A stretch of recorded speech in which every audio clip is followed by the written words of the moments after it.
Good morning, dear students. Today we are going to start chapter 8, How do organisms reproduce? This is the chapter of bio. Okay, this is very interesting chapter. In this chapter we will study about how organism reproduce. Means how organism reproduce means from which method organisms reproduce. organisms किस method से reproduce होते हैं. So organisms reproduce through reproduction process. Okay, so in this chapter we will study about reproduction process in different types of organisms and human beings and plants also. Okay, so let's start. Firstly we will know that what is the meaning of reproduction. Reproduction is the process by which a living organism reproduce more living organisms of its own kind. Means reproduction वो process है जिसके through living organisms अपने ही जैसे living organisms को produce करते हैं. Same अपने ही जैसे लिविंग ऑर्गेनिजम्स को प्रोड्यूस करने की जो प्रोसेस होती है उसको हम क्या बोलेंगे, reproduction. Okay, and then why reproduction is important. Reproduction क्यों इम्पॉर्टेंट है? So to continue life on the earth पे लाइफ कंटिन्यू चलती रहे उसके लिए रिप्रोडक्शन की प्रोसेस होना बहुत ज़रूरी है. रिप्रोडक्शन की प्रोसेस के थ्रू ही जो ह्यूमन बींग्स हैं अपने जैसे ह्यूमन बींग्स प्रोड्यूस करते हैं. कैट किचन प्रोड्यूस करेगा, डॉग पपी प्रोड्यूस करेगा, कैमल से कैमल प्रोड्यूस होगा. सो ये जो सारी प्रोसेस है अपने ही जैसे बेबी को प्रोड्यूस करने की प्रोसेस किस प्रोसेस के थ्रू होगी, रिप्रोडक्शन प्रोसेस के through. Okay, so here see here types of reproduction. There are mainly two types of reproduction. First is asexual and another is sexual reproduction. What is the meaning of asexual? Asexual means in this method दोनों sex की जरूरत नहीं पड़ेगी. Means male और female दोनों की जरूरत इसमें नहीं पड़ती. ओनली जो सिंगल पेरेंट है means only a single male या फिर सिंगल फीमेल ये ही अपने ही जैसे जनरेशन को प्रोड्यूस ये कर सकते हैं. See here single parent produces offsprings. Offsprings means अपने ही जैसे जो बेबी या अपने ही जैसे जनरेशन. ठीक है, सो केवल सिंगल पेरेंट अपने ही जैसे बेबी को प्रोड्यूस करेगा. उसको हम क्या बोलते हैं कि अपने ही जैसे ऑर्गेनिजम्स प्रोड्यूस करेगा. दोनों सेक्स की जरूरत इसमें नहीं पड़ेगी. उसको हम बोलेंगे asexual reproduction. Okay, so asexual reproduction simple and small organisms like micro organisms. जो एसेक्सुअल रिप्रोडक्शन की प्रोसेस है वो स्मॉल ऑर्गेनिजम्स में होती है. ठीक है, जैसे कि अमीबा, ओके, पैरामीशियम, इन सब में एसेक्सुअल रिप्रोडक्शन होता है. Then simple plants like hydra. In hydra budding process होती है जिसके थ्रू सेम हाइड्रा प्रोड्यूस होता है. Okay, then another process is reproduction process is sexual reproduction. So see here sexual reproduction. In sexual reproduction male and female दोनों की जरूरत पड़ती है. ओके, सी हियर लाइक आपके जो मॉम है एंड डैड, आपके मॉम और डैड से आप प्रोड्यूस होते हो. ठीक है, मीन्स आपका जन्म हुआ है तो यहाँ पे 2 पेरेंट्स इन्वॉल्व होते हैं सेक्सुअल रिप्रोडक्शन में. अभी सेक्सुअल रिप्रोडक्शन बहुत सारे एनिमल्स में होता है. ह्यूमन्स में, डॉग्स में, एलिफेंट्स में, बर्ड्स में, प्लांट्स में, काउज में होता है. बहुत सारे इसके एग्जाम्पल्स हैं सेक्सुअल रिप्रोडक्शन के. Okay, so see here asexual reproduction. Types of asexual reproduction: binary fission, multiple fission, fragmentation, budding, spore formation, regeneration and vegetative propagation. We will study about these asexual reproduction one by one. Okay, see here, do organisms create exact copies of themselves? So firstly we discuss about this. So जो characters transfer होते हैं कोई भी human being से या animal से उसके baby में, तो कैरेक्टर्स कैसे ट्रांसफ़र होते हैं, उसका सोर्स क्या है? सो सोर्स क्या है उसका? डीएनए. ओके, जो भी पेरेंट्स में डीएनए प्रेजेंट रहते हैं, मदर फादर में या एसेक्सुअल रिप्रोडक्शन में कोई भी सिंगल पेरेंट में जो डीएनए प्रेजेंट रहता है वो बेबी में ट्रांसफ़र होता है, वो ऑर्गेनिज्म में ट्रांसफ़र होता है. एक ऑर्गेनिज्म से दूसरे ऑर्गेनिजम्स में ये डीएनए की कॉपी ट्रांसफ़र होती है. Okay, the full form of DNA is deoxyribonucleic acid.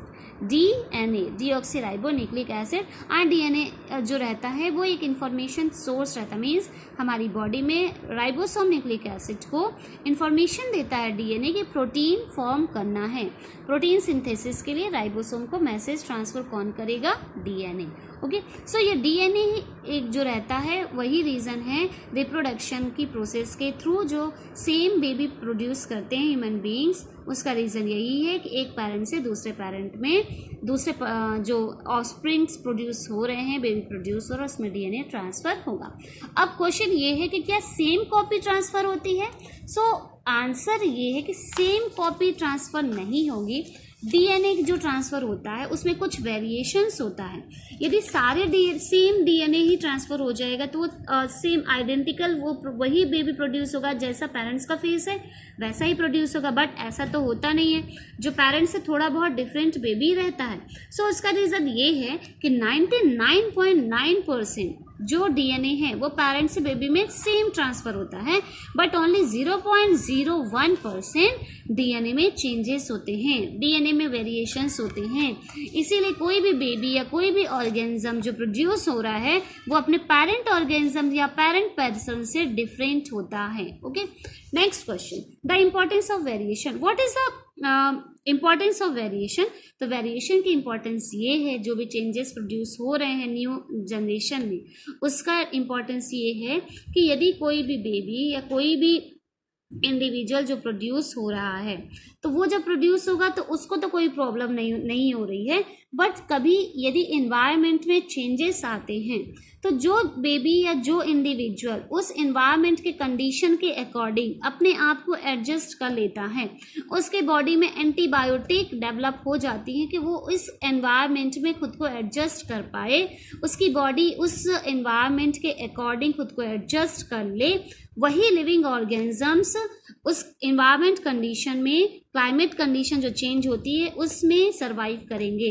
Otherwise जो इंडिविजुअल्स जो मीन्स जनरेशन, जो इंडिविजुअल अपने आप को एनवायरनमेंट के अकॉर्डिंग एडजस्ट नहीं कर पाता है वो उसकी डेथ हो जाती है। सो वेरिएशन की इम्पोर्टेंस यही है कि जो लाइफ है अर्थ पे वो कंटिन्यू चलती रहती है, एक साथ सारे ऑर्गेनिजम्स, एक ही स्पीशीज़ के सारे ऑर्गेनिजम्स डेड नहीं होंगे, सभी में कुछ ना कुछ वेरिएशंस रहते हैं जो अपने आप को इन्वायरमेंट के अकॉर्डिंग एडजस्ट करेंगे, वो सरवाइव करेंगे। Okay, your question is given, what is the importance of DNA कॉपिंग in reproduction and why is variation beneficial to the species but not necessary for the individuals? ठीक है, I have explained answer of these questions.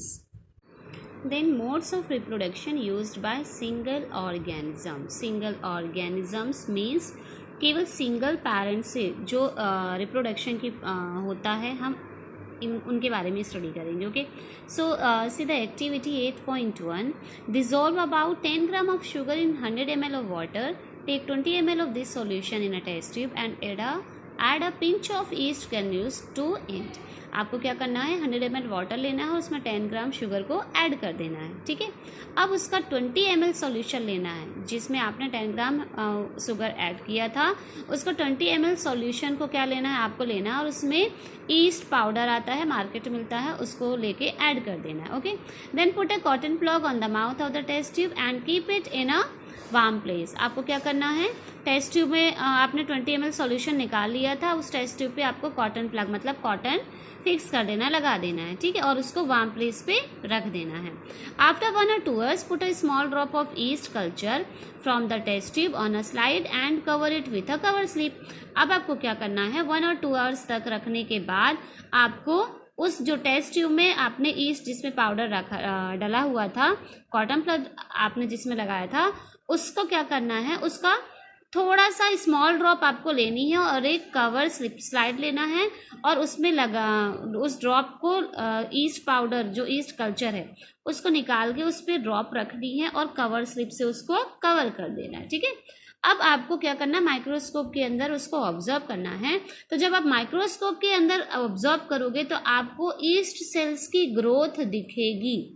ठीक है, yeast cells की growth गिरेगी and yeast cells जो होती हैं वो सिंगल ऑर्गेनिजम्स होती हैं। Okay, then second activity 8.2, wet a slice of bread and keep it in a cool moist and dark place, observe the surface of the slide with a magnifying glass, record your observation for a week. इसके लिए क्या करना है कि bread का एक टुकड़ा लेना है, स्लाइस लेना है और उसको कूल प्लेस पे रख देना है, ठीक है। कूल एंड मॉइस्ट प्लेस पे, मॉइस्ट मीन्स जहाँ पे थोड़ी वाटर वेपर प्रेजेंट हो, ठीक, और डार्क प्लेस, वहाँ पे कोई भी लाइट ना हो, डार्क प्लेस पे आपको उसको रख देना है ब्रेड के स्लाइस को।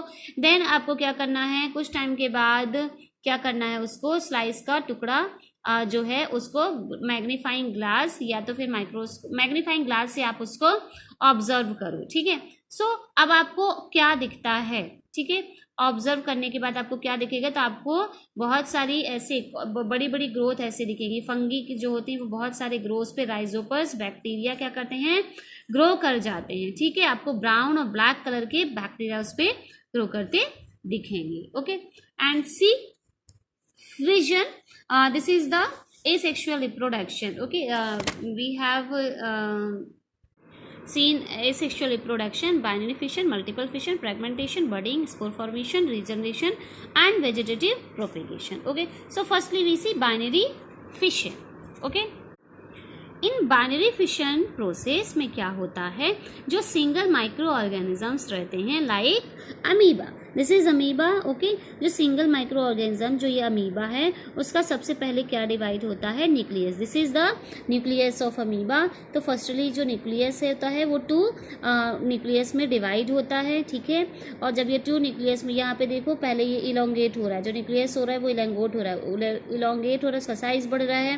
देन ये कुछ टाइम के बाद ये न्यूक्लियस सेपरेट हो जाएगा और अमीबा भी 2 पार्ट्स में डिवाइड हो जाता है। तो न्यूक्लियस डिवाइड होता है और साइटोप्लाज्म डिवाइड होता है, ठीक है। ये जहाँ पे जो मैट्रिक्स फिल है अमीबा के अंदर उसको हम साइटोप्लाज्म बोलते हैं। तो अमीबा का जो न्यूक्लियस है वो साइटोप्लाज्म 2 पार्ट्स में डिवाइड हो जाता है। तो किसी भी ऑर्गेनिजम्स का 2 पार्ट्स में डिवाइड होना, उस प्रोसेस को हम क्या बोलते हैं, binary fission, okay. Binary means 2, ओके। सो अमीबा 2 पार्ट्स में जब डिवाइड हो जाएगा, 2 अमीबा में डिवाइड हो जाएगा, उससे 2 डॉटर सेल्स बन जाएंगी, उसको हम बोलेंगे बाइनरी फिशन। देन सी बाइनरी फिशन इन लीशमानिया, ओके। लीशमानिया क्या होता है, इससे एक डिसीज होती है जिसको हम बोलते हैं काला जार, ठीक है। लीशमानिया कालाजार डिसीज के लिए रिस्पॉन्सिबल होता है। इसका जो स्ट्रक्चर होता है विप लाइक स्ट्रक्चर होता है, ठीक है। सीधा अब इसमें बाइनरी फिशन कैसे होगा, ये लीशमानिया है, ठीक है। ये केवल एक एंड से डिवाइड होता है, ठीक है। अब यहाँ पे देखोगे आप, जो न्यूक्लियस है वो 2 पार्ट्स में डिवाइड होना स्टार्ट हो रहा है। तो यहाँ पे इलोंगेट हुआ, इलोंगेट होने के बाद यहाँ पे सेपरेट हुआ, देन यहाँ से उसकी बॉडी यहाँ से क्या हो रही है, सेपरेट होना स्टार्ट होती है। देन इन एंड जो लीशमानिया है वो 2 पार्ट्स में डिवाइड हो जाता है, मीन्स 2 लीशमानिया बन जाएगा, 1 लीशमानिया से 2 लीशमानिया बन जाएगा। तो बाइनरी फिशन किस किस में होता है, अमीबा में एंड लीशमानिया में। देन सी मल्टीपल फिशन, मल्टीपल फिशन जो होता है वो प्लाज्मोडियम बैक्टीरिया जो होता है वो मलेरिया के लिए रिस्पॉन्सिबल होता है। जो ह्यूमन बींग्स में मलेरिया डिसीज होती है वो प्लाज्मोडियम बैक्टीरिया जब एंटर कर जाते हैं लीवर में, उसी के कारण जो मलेरिया डिसीज होती है, ठीक है। सो जो प्लाज्मोडियम होता है उनमें क्या होता है कि मल्टीपल फिशन होता है। इसमें आपको प्लाज्मोडियम के अंदर बहुत सारी ये सेल्स जो दिख रही हैं, ये सेल्स क्या होती हैं, डिवाइड होती हैं, ठीक है। सपोज मान लो इसकी एक सेल है, ये जो सेल्स क्या होंगी जब डिवाइड होंगी, ठीक है। ये क्या हो रही हैं, डिवाइड हो रही हैं। तो एक सेल से यहाँ पे दूसरी सेल्स 2 सेल्स जनरेट हो जाएंगे, ठीक है। तो ऐसे ही करके 2 सेल्स, बहुत सारी सेल्स क्या हो रही हैं, जनरेट हो रही हैं। यहाँ पे क्या हो रहा है, मल्टीपल फिशन हो रहा है। क्या हो रहा है, मल्टीपल फिशन हो रहा है। जैसे देखो यहाँ पे दिया है, Plasmodium divide into many daughter cells simultaneously bye multiple fission. Multiple fission इसमें होता है, एक सेल से कई सेल्स बन जाती हैं। जैसे ये हुआ, फिर ये फिर से डिवाइड हो जाएंगे, फिर डिवाइड हो जाएंगे, तो ऐसे ही कंटिन्यू डिवीजन होता रहेगा, okay. So next is regeneration, okay. Regeneration means क्या होता है कि कुछ बैक्टीरिया में रीजनरेटिव सेल्स प्रेजेंट होती हैं। रीजनरेटिव सेल्स प्रेजेंट होती मीन्स जिनसे कि न्यू बॉडी फॉर्म हो जाए। यदि कोई ऑर्गेनिजम्स के बॉडी का पार्ट यदि टूट जाता है तो उस बॉडी पार्ट से न्यू ऑर्गेनिजम्स डेवलप हो जाता है। जैसे कि ये क्या है, प्लेनेरिया, ठीक है। अब प्लेनेरिया कि ये देखो 3 पार्ट्स में डिवाइड हो रहा है, ठीक है, 3 पार्ट्स में ये डिवाइड हो गया, मीन्स मान लो कट हो गया ये। अब ये 3 पार्ट्स में जो डिवाइड हो जाता है, ये तीनों पार्ट्स जो होते हैं बाद में क्या होते हैं, डेवलप होते हैं और एक अलग से प्लेन एरिया में वो डेवलप हो जाएंगे। एक सिंगल बॉडी का जो एक पार्ट है, डिवाइड वाला पार्ट है, उससे एक न्यू प्लेन एरिया फॉर्म हो जाएगा। अब ये रीजनरेशन क्यों हो रहा है कि बॉडी के एक पार्ट से एक न्यू प्लेन एरिया फॉर्म हो रहा है, तो उसका रीजन ये होता है कि इनके जो बॉडी पार्ट इनका डिवाइड हुआ है उसमें रीजनरेटिव सेल्स प्रेजेंट रहती हैं। यही रीजनरेटिव सेल्स क्या होती हैं, कोई बॉडी का पार्ट यदि कट हो जाता है तो ये रीजनरेटिव सेल्स फिर से डेवलप होती हैं और एक न्यू बॉडी स्ट्रक्चर्स को बनाती हैं। ओके, सो रीजनरेशन की जो प्रोसेस हो रही है वो किस में हो रही है, प्लेन एरिया में हो रही है।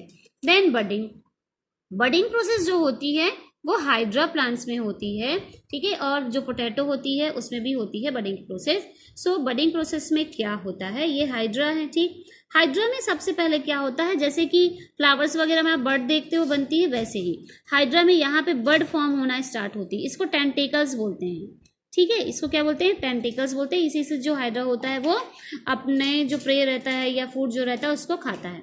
अब यहाँ पे सबसे पहले जो बडिंग प्रोसेस होती है हाइड्रा में, वहाँ पे सबसे पहले ऐसे बर्ड फॉर्म होती हैं। अब ये बर्ड क्या होती है, धीरे धीरे ग्रो करना स्टार्ट होगी, इसका साइज बढ़ेगा और लास्ट में ग्रो करते करते ये एक न्यू हाइड्रा में चेंज हो जाती है, ठीक है। जब ये न्यू हाइड्रा पूरी तरीके से बन जाता है बडिंग प्रोसेस के थ्रू, तो ये हाइड्रा क्या होता है, अलग हो जाता है। ओल्ड वाले हाइड्रा से जो न्यू हाइड्रा बना था बडिंग प्रोसेस के थ्रू, वो सेपरेट हो जाता है, ठीक है। सो बडिंग की प्रोसेस किस में हो रही है, हाइड्रा में हो रही है।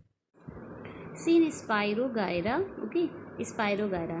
इन स्पाइरोगायरा में क्या होता है, फ्रेगमेंटेशन प्रोसेस के थ्रू क्या होता है, डिवीज़न होता है। मीन्स फ्रेगमेंटेशन प्रोसेस के थ्रू एक ओल्ड स्पाइरोगायरा से न्यू स्पाइरोगायरा बनते हैं। सो स्पाइरोगायरा जो होता है जस्ट लाइक ऐसा स्ट्रक्चर होता है स्पाइरोगायरा का, ठीक है, ऐसा स्ट्रक्चर होता है। अब सपोज मान लो ये 3 फ्रैगमेंट में डिवाइड हो रहा है यहाँ से, ठीक है, 1 2 3 फ्रैगमेंट में डिवाइड हुआ ना, तो इस फ्रैगमेंट से एक न्यू स्पाइरोगायरा बनेगा, ठीक है, इससे एक दूसरा स्पाइरोगायरा बन जाएगा और इस फ्रैगमेंट से एक दूसरा स्पाइरोगायरा बन जाएगा।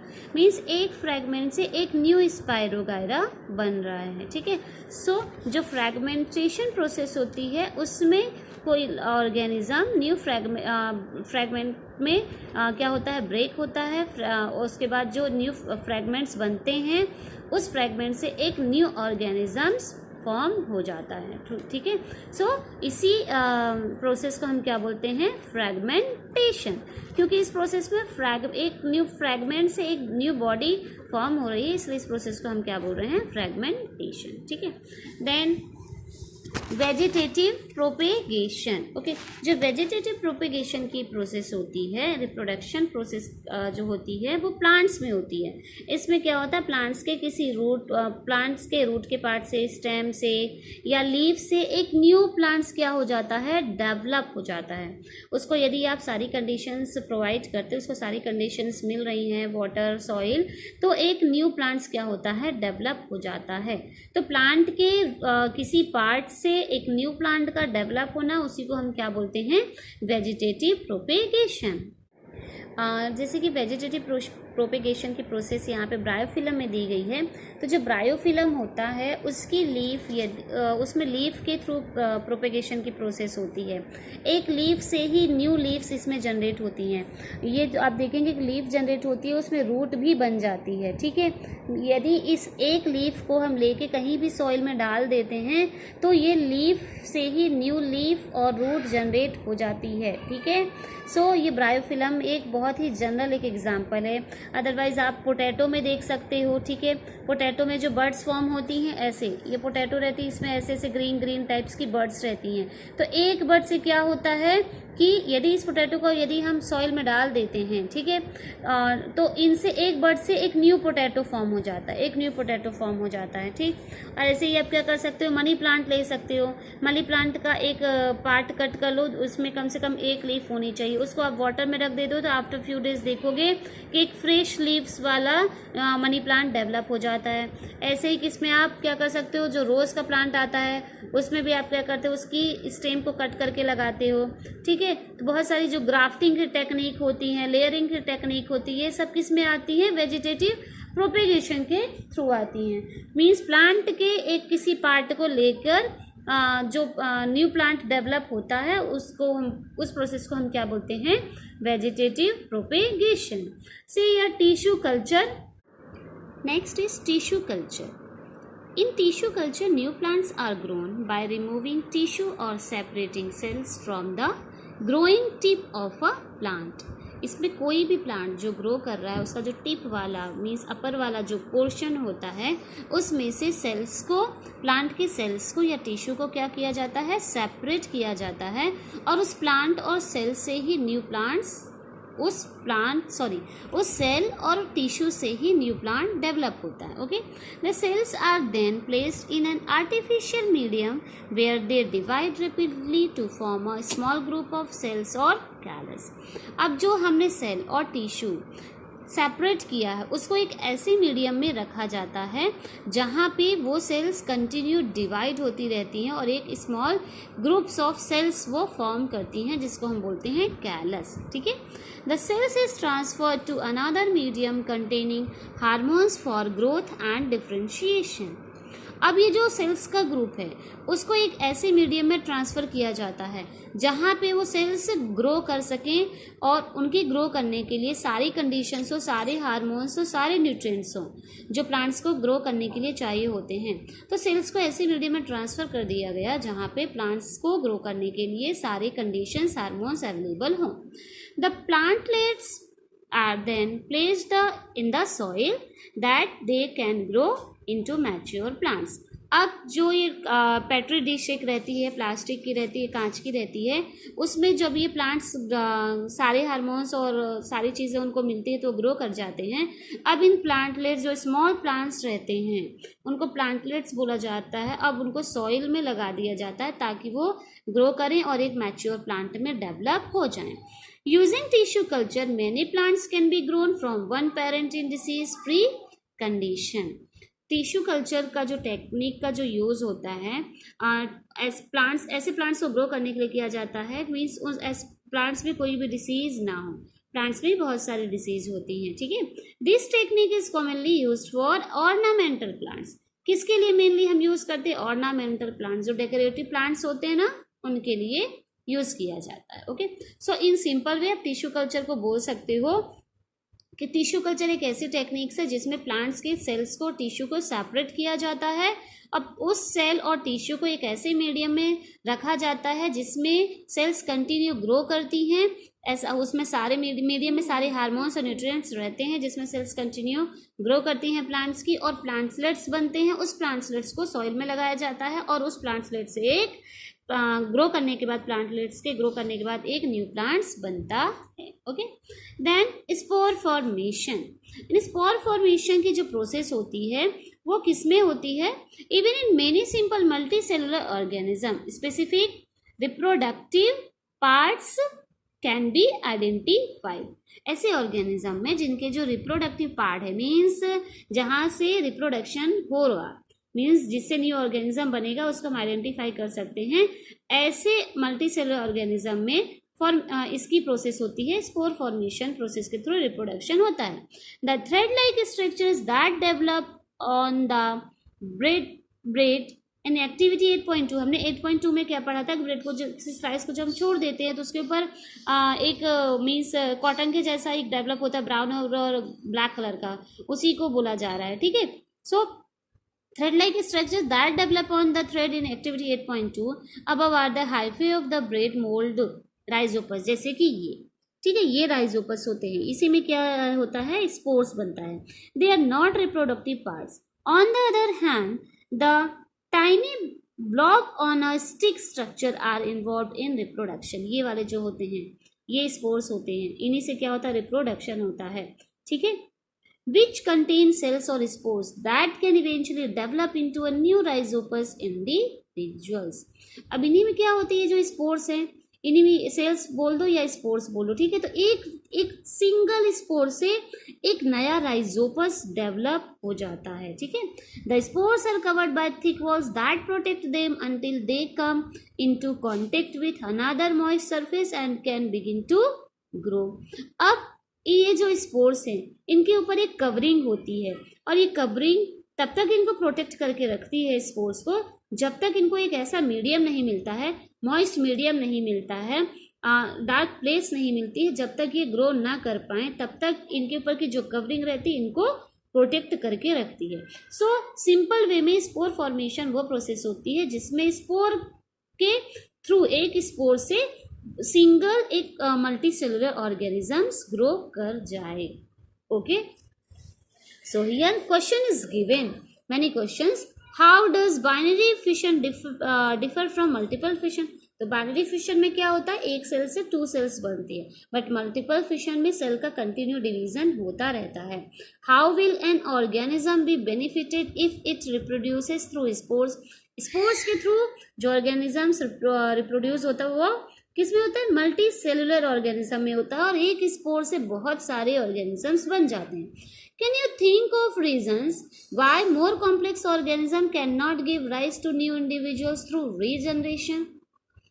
Yes, क्यों? क्योंकि जो रीजनरेशन की प्रोसेस होती है वो किस में होती है, केवल सिंगल ऑर्गेनिजम्स में होती है, ठीक है। जो सिंगल पेरेंट ऑर्गेनिजम्स रहते हैं जिसमें केवल एक सेक्स की जरूरत पड़ती है उनमें, और जो कॉम्प्लेक्स ऑर्गेनिजम्स रहते हैं उनमें क्या होता है, रीजनरेटिव सेल्स नहीं प्रेजेंट होती हैं, इसलिए उनमें ये रीजनरेशन प्रोसेस के थ्रू रिप्रोडक्शन नहीं होता है। Why is vegetative propagation practice for growing some types of plants? Vegetative जो प्रोपेगेशन होता है, जैसे कि हमने क्या देखा, ब्रायोफिलम में, रोज में, और ग्राफ्टिंग के टेक्निक्स के थ्रू होता है, ठीक है। सो और जैसे कि बनाना है, इन सब में किसके टेक्निक्स के थ्रू हो रहा है, वेजिटेटिव प्रोपेगेशन के थ्रू ही होता है। तो केवल कुछ ही प्लांट ग्रो कर पाते हैं, सारे प्लांट्स ग्रो नहीं करते हैं, इससे सीड्स के थ्रू ग्रो करते हैं। Why is DNA कॉपिंग an essential part of the process of reproduction? तो रिप्रोडक्शन की मेन जो प्रोसेस होती है उसमें डीएनए मेन इंपॉर्टेंस रखता है, क्योंकि डीएनए कॉपी होती है जो एक जनरेशन से दूसरे जनरेशन में पास होती है।